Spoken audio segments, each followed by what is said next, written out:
So there is still a shot for Alabama to make the college football playoff. And so who do we need to cheer for?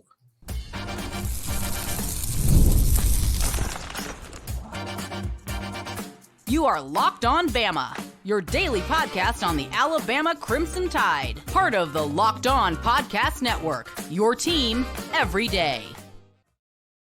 Hey, everybody. Welcome back into Locked On Bama. Luke Robinson with the AHSA Radio Network. That's me. And Jimmy Stein with Bama Online. That's him. This episode is brought to you by FanDuel. We'll talk about FanDuel in just a bit. And thank you, everydayers, for joining us every day. We love you. Jimmy, we want to talk about what needs to happen for Alabama to make the college football playoff outside of Alabama winning the rest of its games, because I think it's going to be interesting to see who exactly all do we need to cheer for. There's some big games this weekend, for instance, and I have some thoughts, and I know you do too. We're also going to talk a little recruiting and Bama hoops as they played an exhibition game last night. But we'll start off with your weekly stock up, stock down. I don't even know that you can have a stock down this week.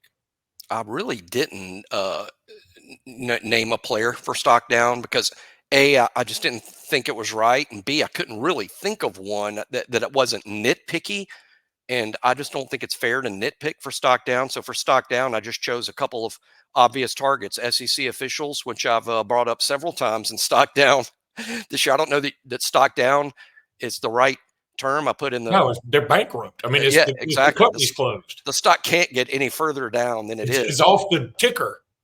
Yeah, I put in the article that saying the SEC officiating got worse is like saying I think Atlanta traffic is worse than it used to be, because it's been terrible my whole life, but it's that is outrageous. But also for stock down, the penalties. I mentioned that 7 penalties for 85 yards, and it felt like that was an improvement. Like, oh well, that's getting better. And people don't realize, I think, in terms of when critical about maybe the offensive stats. When you have 85 yards in penalties, that's 85 yards the offense has to make up to get to net zero. I mean, you got to make up that yardage that's being walked off, So it really puts the offense in a bad spot. But those were the only stock downs. Everything else was stock up, because clearly that was a solid performance offensively, defensively, and special teams. Yeah, and those two things do go hand in hand, because, frankly, at least 2 of those penalties should not have been called. And I agree. And here's the thing. Did you say what was the penalty yardage? I don't have it in front of me. It was 85. Okay. 7 for 85.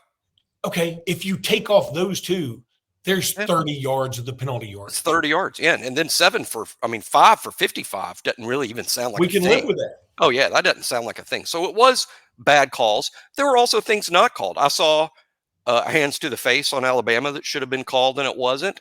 So I'm not just saying, hey, it's Alabama's the victim of all these calls. I saw, again, I can't remember what part of the game, but I remember seeing a clear, hey, that should have been a hand to the face, and it wasn't called.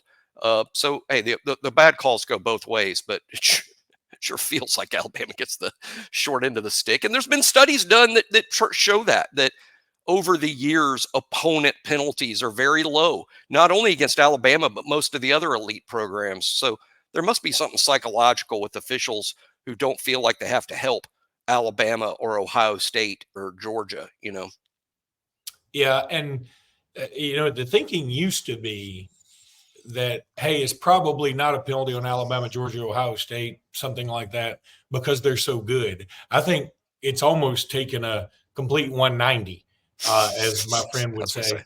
That it's almost like, hey, nobody's that good, so we need to call a penalty, or something like that. Josh, my buddy at College Football Nerds, he says, I mean, I'm not quoting the action. This is what Josh says, and I believe it because Josh is really good. Alabama under Saban played 2 entire seasons where there was never a holding penalty called on the other team. That's insanity. It is, because it's not taking into account Alabama's front 7 is loaded with NFL talent. You're telling me they're not having to hold those guys every once in a while? No holding calls all year, twice. So that's so dumb. And can you believe that there are people out there that think Alabama gets all the calls? Oh, it's so opposite of that. But here we are. I hate being whiny about it, because, well, forget it. We win all the time. We don't need the officials' help. We win all it's the also time. transitioned into basketball because and we'll talk about this later, but thankfully nobody could foul out last night because Omari had 7 fouls in his own right. But the coaches decided, hey, nobody fouls out. We're just going to play this. And Alabama ended up with a gazillion fouls against a very physical Memphis team. But we'll talk about that later. 90 free throws. 90 free throws. I wonder if that's what Nate and Penny Hardaway. I think it was Nate that suggested to Penny Hardaway, per Blake Byler. Nate suggested to Penny Hardaway right before the game started, hey, I hear you're only playing 9 guys tonight. We're only playing 9. Let's just say nobody fouls out because we've only got 9 guys. And he's like, good, that's a good idea. But I bet when Nate suggested, he didn't think, oh, there's about to be 90 free throws in this game. Yeah, I bet Nate wasn't like, it's not like we're going to shoot 90 free throws or something. Exactly. So we'll talk about all that later. But stock up, Jimmy, getting back into that. I mean, look, a lot of guys. I'll tell you about this when I do my Roy live read. My stock up is Graham Nicholson. I love it. I included him. I did include him. Okay, I hadn't seen the article. Yeah, I'd included Graham. Yeah, I had Bray, Hubbard, and Graham. Hubbard, the 2 headliners. But Graham, pointed out, and this is so true. I read so many comments both on to our show here on the YouTube and of course on BOL. Graham Nicholson had been, I think, the subject of too much criticism for a couple of bad reasons. One is, I get that some Alabama fans are butthurt over Reichard not winning the Lou Groza. I get that. I'm upset too because I get it because Reichard so earned that, at least some level of career Lou Groza award.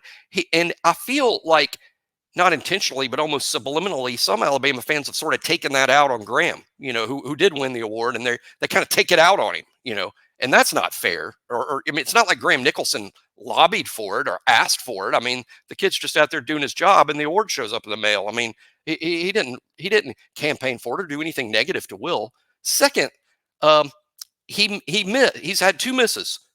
One of the misses would have been a career long. I mean, his career long is 52. I think the miss was 54 or 55. He's never made a kick that long in his whole 4 years kicking in college football. I don't think you should be criticized for the failure to make the longest kick you've ever made in your life. And that's one of only 2 misses. So really, in my mind, he has 1 miss from 49 at Wisconsin. And like you pointed out on the show, I think yesterday, Luke, about how, hey, that was probably nerves. First Alabama kick, first kick on the big stage. And it's kind of almost understandable. So I think for all those reasons, Nicholson was just sort of over criticized. I think he proved or showed this past Saturday. I know it's just 2 for 2. I'm not making too big a deal of it, but he hit those kicks so well. Those were just center cut, badass kicks that were high, right down the middle, no doubters. End over end, pretty. It was aesthetically pleasing, as what I would say. It was like when you kick the ball in NCAA 25, that's what it looks like if you kick it well. I mean, it looked like who's that kicker for the Ravens that makes everything all the time? Tucker, Justin Tucker. Yeah, Tucker. All his kicks are beautiful. And those kicks look like that. Now, he ain't got Tucker's leg, and these kicks were relatively easy, but we're just so happy to see he can make the easy kicks. Look, if Alabama could have made easy kicks, we'd have 2 more national championships in our That's right. That's right. It's not an easy thing to do. Not everybody's got a great kicker. It's not an easy thing to do at this level, and there's a lot of nerves and involved. But anyway, so Graham Nicholson stock up, Bray Hubbard stock up. I was going to say James Smith. I was going to give you all the inside baseball here. I was going to say James Smith stock up, but I didn't think that was fair to the rest of the defensive line. They all played so well. So I put the whole defensive line and noted that every defensive lineman that played with the ones made a play. Every one of them did. From Jamarian Latham, LT Overton, and Jordan Renaud at Bandit to James Smith, Tim Keenan, even Edric Hill made 2 or 3 plays inside. Jordan Renaud got fairly significant snaps in the game. Jordan Renaud played pretty well. So the whole defensive line group got a stock up. I also included Jahad Campbell and Tyler Booker. They already have pretty high stock, but I mentioned them because I felt Jahad and Tyler Booker both played their best games of the year this past weekend. So I mentioned them for that reason. Yeah, I feel like your stock up should be reserved to people who's, I mean, you're not going to say stock up for Apple. I mean, Apple's, Right, right. it's already there. But when Apple does something cool, they should be mentioned. So I wouldn't necessarily say that Yeah, Booker's there you stock go. is I wouldn't say that necessarily that Booker's stock is up because it was never down. Yeah. But he played the best game of the season, and by definition, and since this is year 3 for him, that was probably his best game in an Alabama uniform, and that should be noted because he's a heck of a player. Let's talk a little Roy, because I love Roy. Hey, Locked On Bama fans, it's time to recognize the Roy Player of the Week. So far this season, we've pooled over 20 grand to support players on Roy. Micro deposits lead to massive change, y'all. With the Roy app, you can direct your support to the athletes you love, ensuring that all funds go to the specific player you choose. Unlike collectives, you know exactly where your support is going, and you even receive exclusive content like personal videos and updates after the season. The best part, it's risk-free. If the athletes transfer or doesn't deliver on the content, you get your money back. This week, I'm going to support Graham Nicholson. I'm going to pitch in a little money for him. I'd love for you to join me. Even $10 makes a difference. Let's show Graham Nicholson the love and keep him connected to our school. Remember, pay today, celebrate tomorrow. Your support sets up your team for success. Plus, don't miss out on Roy's exciting giveaway. Win 2 tickets to a game in November. Just download Roy, create an account, and enter referral code Locked On, and you're entered. You already on Roy? No problem. Any contribution to an athlete's campaign also gets you entered automatically. No purchase necessary. Void where prohibited. Download Roy now and join the NIL game with no subscriptions and no fees.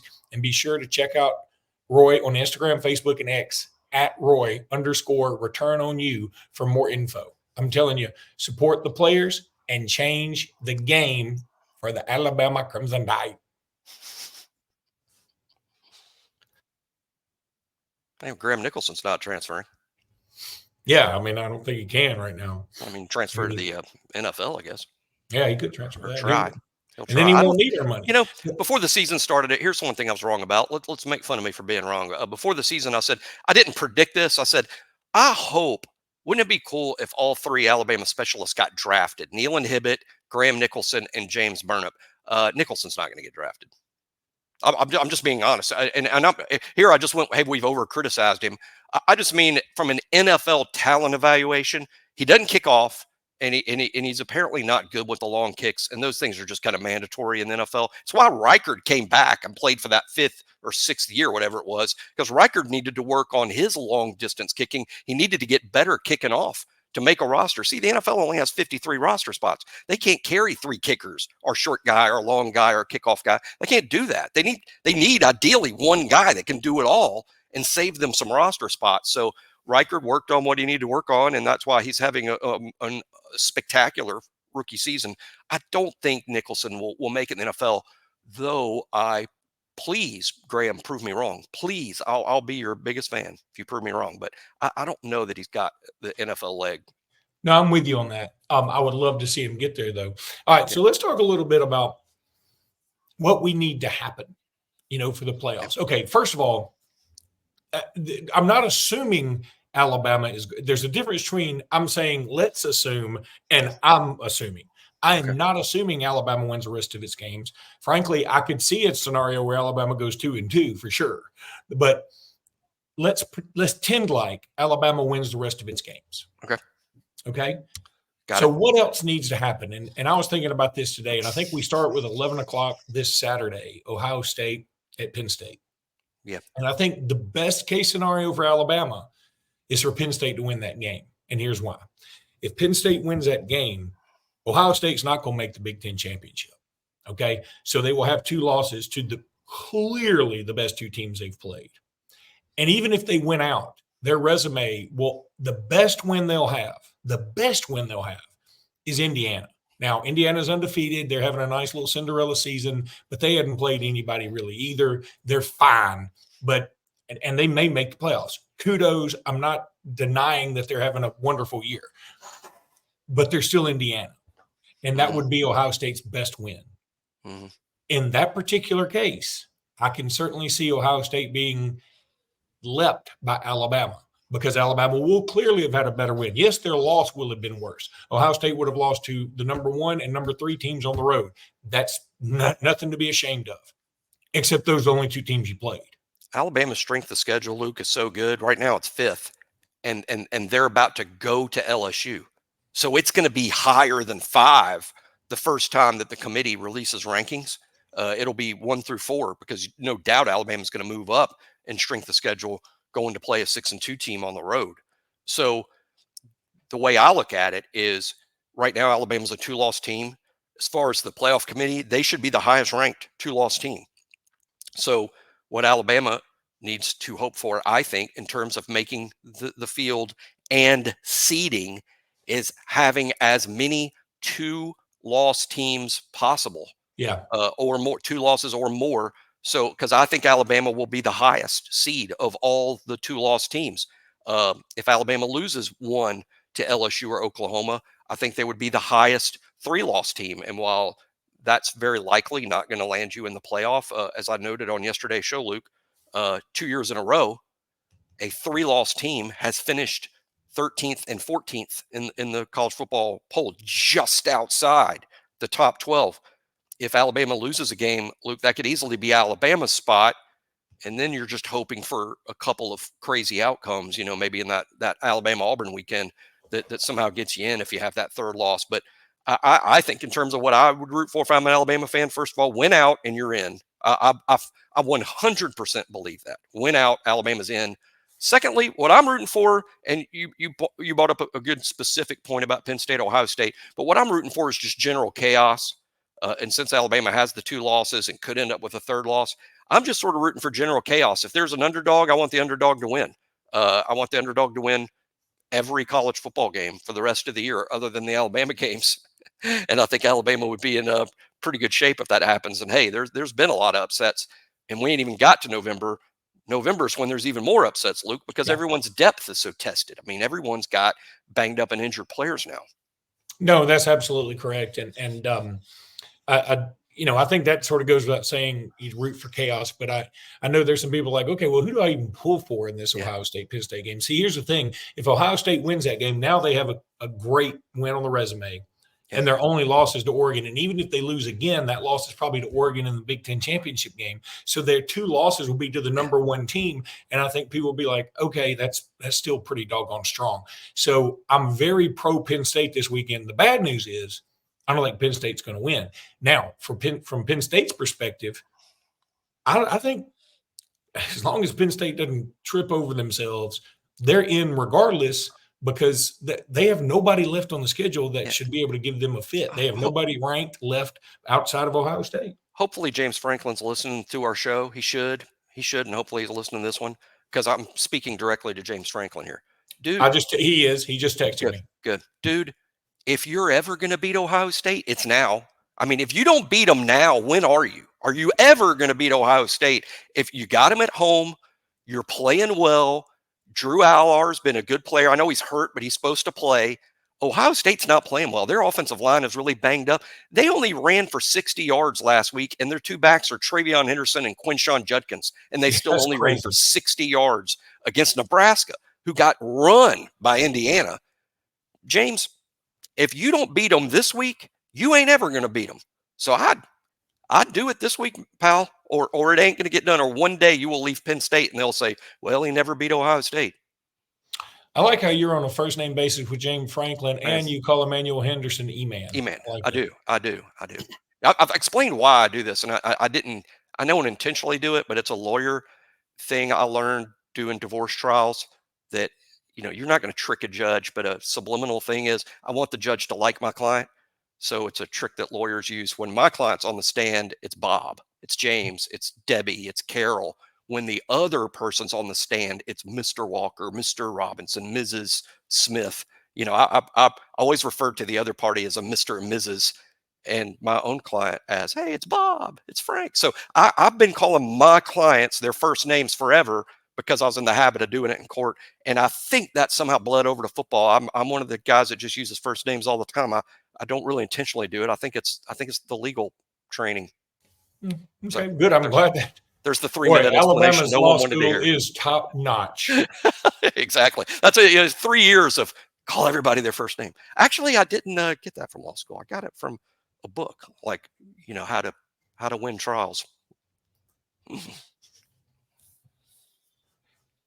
The complete idiot's guide. Yeah, it was. Winning a trial. It was trials for dummies. So I needed that. I needed that. FanDuel, get ready to make the NFL action even better with FanDuel, America's #1 sportsbook. Because right now, new customers can bet $5 and get $150 in bonus bets if you win. The FanDuel Sportsbook app is unbelievable and gives you everything you need to place live bets on the NFL all in one place. So when you get a hunch in the middle of the game, you can check out the latest stats, view live play-by-play, and so much more on the same page where you place your bets. Just visit FanDuel.com to join today. You'll get started with 150 smacks and bonus bets with your first win of a $5 bet. That's only at FanDuel.com. Never waste a hunch and make every moment more with FanDuel, which, of course, is an official partner of the NFL. Few recruiting notes, Jimmy. I know that Alabama had some folks in this past weekend, one of them being an Auburn commitment, Donovan Starr, I believe his name, out of Tennessee. He has really jumped up the rankings. I know he likes Alabama a lot. What do you feel there? I feel like Alabama's got a real shot. I think it's going to depend on how much Alabama pushes. I mean, you recruit kids, and then there's super high priorities, and you push kids. I think with Donovan, it might be how big of a priority is he? Where does he fit in the pecking order? I do think he likes us a lot. And it's kind of funny to me, all the Alabama fans that are like so upset that Auburn's recruiting well, now we might potentially flip an Auburn guy, and they're like, I'm not sure this guy's any good. Wait a minute, I thought y'all were concerned about how well Auburn's recruiting. So Donovan is a good prospect.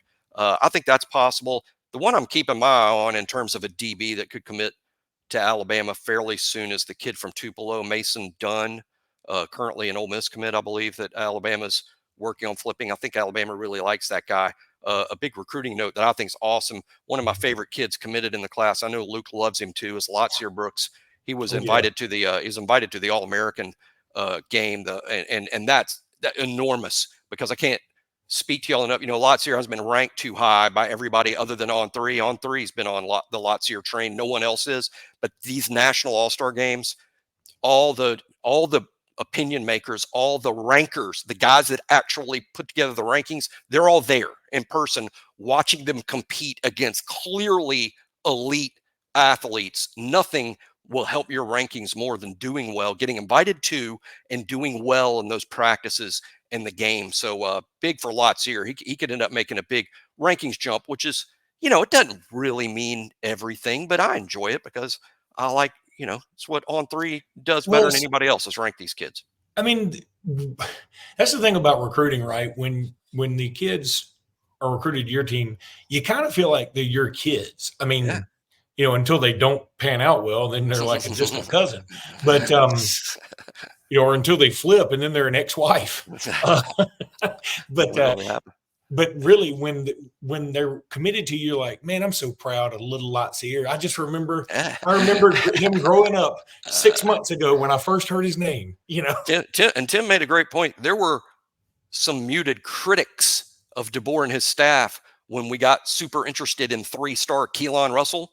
Yep. And that we took a 3-star wide receiver, Lotzeir Brooks. Yep. People were critical. How about this? Maybe DeBoer and his guys are outstanding evaluators. They just beat the industry and wouldn't that be a shock? But no, maybe they're really good at this. So we shouldn't rule that out. I'm excited for Lotzeir. And by the way, so far, as soon as I say this, watch him flip. But so far, Lotzeir is also one of these guys that he picked out Alabama and just isn't participating in recruiting. You know what I mean? It's like, hey, this is over for me now. As soon as I say that out loud, watch something weird happen. But I like how Lotzeir knew what he wanted to do, locked himself in. He also doesn't campaign for stars, or he just goes out there and does his job. And whether he's a 3-star, 4-star, or 5-star doesn't really matter, because he is what he is, and Alabama's getting him. I couldn't be more excited. I don't care if he's got 1 star or 9, but I think for him, I think these kids take some pride in those extra stars. So I hope for his sake, the All-Star experience bumps him up. Okay. let's talk basketball just here for a second. Alabama played Memphis last night. I watched a lot of it online. It was a lot of fun. This team is going to be so much. Holy cow, this team's fun. They just shoot everywhere, and everybody can shoot. I mean, Omari stays underneath, and he's an absolute Sasquatch. I mean, he just goes down there and blocks stuff. I think he's only 6'9", but you'd swear he's 7 foot. He plays. Yeah, he plays like a 7-foot guy, but I think he's quote only 6'9". Yeah, boy, he looks like a monster. He's a beast. Mark Sears is Mark Sears. He's going to give you 20 every night, if not more. LeBaron Philon, remember the name? Dude just gets after it. He's got like Herb Jones go-get-itness, hard-hattedness, but with more scoring ability. Yeah. He's the Ryan Williams of this basketball team. I agree. I mean, he's going to generate a ton of excitement, and I know he's not 17 like Ryan, but he is a freshman, and people will. Yeah, and they are friends. They're very, very good friends. I think they live together, but I'm not positive about that. They were going to. I can't swear to that right now because I'm not sure. Then look, Aiden Holloway didn't play as well this game. You can tell when somebody gets physical on him, it is tougher because he is smaller. I mean, he's a smaller dude, and he was only 1 of 6 from beyond the arc. I mean, he's the one guy, like, as soon as the box score came out, that's the guy I wanted to go see, like how he did. Because he played so well the other night against Wake Forest. I think it's going to be a little hit or miss with him. He's a feast or famine guy. He's a feast or famine guy. And where Alabama's depth is great. Hey, when he's feeling it, let him go. Let him play 30 minutes. If he ain't feeling it, he plays 6 minutes. We got other options. Yeah, I'm with you. I think he is a great piece to this puzzle. He's not the biggest piece to the puzzle. Right. And that's okay. I mean, he's going to average 8 to 11 points, I predict. And Auburn people are going to be like, see, we told you he's not that good. And meanwhile, we're going to be like, yeah, we're number 1 seed in the tournament. We're fine. Yeah. So, and I know he's not playing yet, but from inside the program, I hear such great things about Chris Youngblood. God. I think he's going to be a huge add when he's finally healthy and can play. I just hear great things on and off the court about Chris Youngblood, and prayers to Chris Youngblood. Nobody really talked about this, but his head coach at South Florida died unexpectedly last week. That was his head coach. So, at some point, they were really close, and boy, death's not an easy thing for kids at that age to handle. And so prayers to, of course, the coach's family, but Chris too probably had to be a little hurt over that. Yeah, no doubt about it. But really excited. The first game, of course, is next Monday. I'm going to try and get down there to it if I can. And then there's another game against Arkansas State, I think it's Friday. Monday's on SEC Network, if I remember right. It is going to be televised. It is. I believe it's SEC Network. Is it an 8:00 tip? If it's an 8:00 tip, I ain't making it. We probably won't cover it here too much, but I do also want to give a shout out. I know a lot of people listen to the show also are members of BOL, and thanks for doubling up here and at BOL. But I say that because this year we did this on our own, but with a little push from On3, we are going to do game threads this year for the women's games. We've never done that before, but we will have a game thread, which basically just means it's an opportunity for everyone to watch the game together and comment on the game while it's going on and get a discussion about the game, kind of like you're watching it with, thousands of your closest friends, BOL. So as a shout out to Christy Curry, they've made the tournament, 3 years in a row. And this looks like their best team. They're in the preseason top 25 and they got some good players. So we're going to have game threads for the women's game, just like we do for men's basketball, football, baseball, and softball. We're adding women's basketball to that. By the way, I'm going to get Pat Murphy on the show here shortly. As I told you, I met him for the Wisconsin game, and I'm going to reach out to him and get him on the show. But Jimmy, I'm going to have a little bit of funny right here at the end where you brought up women's basketball, and I'm glad you did because it reminded me of something. I saw a tweet from NCAA buzzer beaters and game winners. I don't know what that is, but it had the 2024-25 NCAA D1 women's basketball first team all-name team. And I just got to read these because they're awesome. The guard is Diamond Hunter from Southern University. Cool. Another guard is Destiny Salary from Western Kentucky. She came along at the right NIL moment.